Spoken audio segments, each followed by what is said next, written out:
Huyu nani tena? Sijakaa mwenye nyumba hapa, misielewi leo.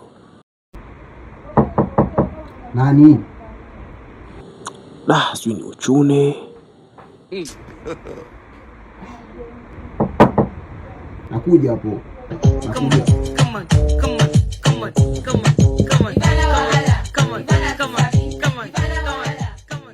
Oho, kumbe ni mzee wa shida.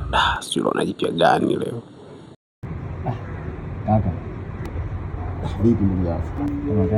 Kama karibu bwana. Napenda sana mwanangu. Mwanangu mawazo ni mengi shengo. Unaelewa? Nyama, karibu familia. Karibu ndani.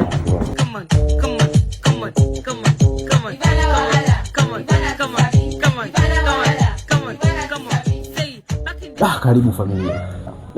Asante sana mwanangu. Sema nini mwanangu Medi? Mimi kipengele hiki kimoja.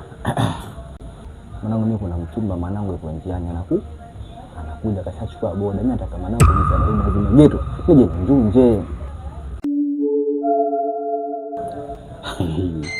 Yaani mimi leo anipati huyu. Tukimchekea atopanga huyu. Maana hapa tunaona kama vile miamba inagongana na familia yangu. Unajua kwa nini? Mimi hapa hivi tunapoongea muda sio mrefu. Yaani umeona ulivyogonga? Niko mtoka mimi kuongea na simu sasa hivi mwanangu. Wife kanipigia simu hapo. Unajua tulikuwa tumezingwana kati hapo. Sema kanipigia simu hapa. Kaniambia kwamba ana request anasogea mtaani. Sasa kwa kipengele chako mwanangu ndio tulipangilia.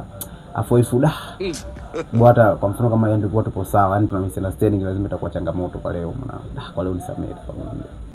Yaani nilijua lazima naune anikatae.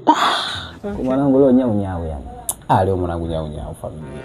Sina baridi mwanangu, na no motion na nikataa. Sema nini? Huyo mdogo Musa Mapepe mwanangu kino. Musa Mapepe kino. Mimi mara kibana omba geto lake lije ni stay mwanangu ananikazia. Unajua zile. Sema fresh mwana pamoja mimi ningie. Kwa mwanangu John yule pale. Ule anipingi ta. Haina no. Au sio? Haina no. Baridi mwana. Haina.